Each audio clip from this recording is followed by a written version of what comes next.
Sir Thomas More defends himself against charges of treason. If I were a man, my lords, that did not regard an oath, I need not, as it is well known, in this place, at this time, nor in this case to stand as an accused person. And if this oath of yours, Master Rich, be true, then pray that I may never see God in the face, which I would not say, were it otherwise to win the whole world. In good faith, Master Rich, I am sorrier for your perjury than for mine own peril, and you shall understand that neither I nor any man else to my knowledge ever took you to be a man of such credit in any manner of importance I or any other would at any time vouchsafe to communicate with you.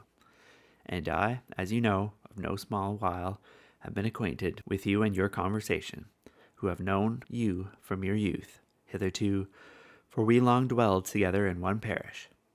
Whereas yourself can tell, I am sorry you compel me to say, you were esteemed very light of tongue, a great dicer,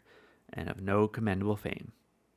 And so in your house at the temple, where hath been your chief bringing up,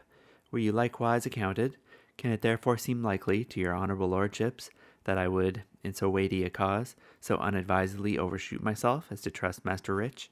as a man of me always reputed for one of little truth,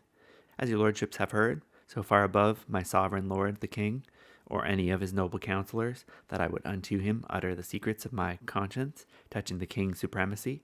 the special point and only mark at my hands so long sought for? A thing which I never did, nor ever would, after the statute thereof made, reveal unto the king's highness himself, or to any of his honourable counsellors, as is not unknown to your honours, at sundry and several times sent from his grace his own persons unto the Tower, unto me for none other purpose. Can this, in your judgment, my lords, seem likely to be true?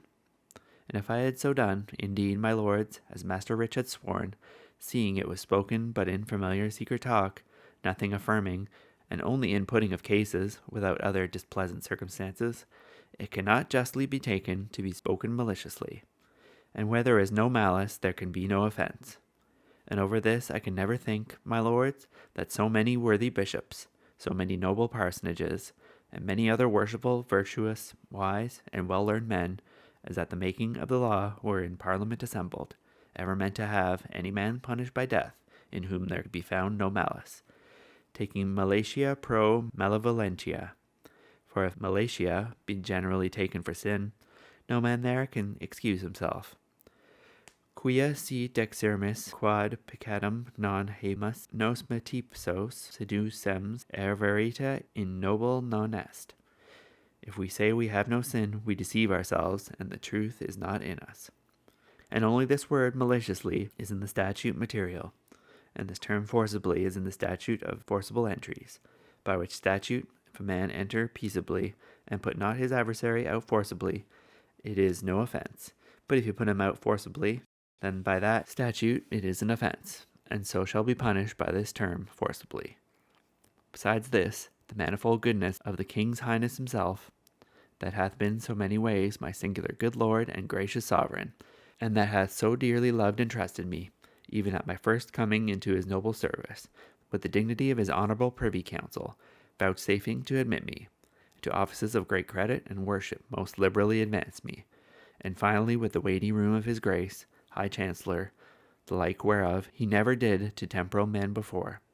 next to his own royal person the highest office in this whole realm, so far above my qualities or merits, and meet therefore of his own incomparable benignity, honoured and exalted me,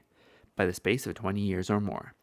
showing his continual favours towards me, and, until at mine own poor suit it pleased his highness, giving me license, with his majesty's favour, to bestow the residue of my life, wholly for the provision of my soul in the service of God, and of his special goodness thereof to discharge and unburden me. Most benignly heaped honours continually more and more upon me. All this his highness's goodness, I say, so long thus bountifully extends toward me, were in my mind, my lords, matter sufficient to convince this slanderous surmise by this man so wrongfully imagined against me. Forasmuch, my lord, as this indictment is grounded upon an act of Parliament directly oppugnant to the laws of God and his holy Church, the supreme government of which, or of any part thereof, may no temporal prince presume by any law to take upon him, as rightfully belonging to the See of Rome, a spiritual preeminence by the mouth of our Saviour himself,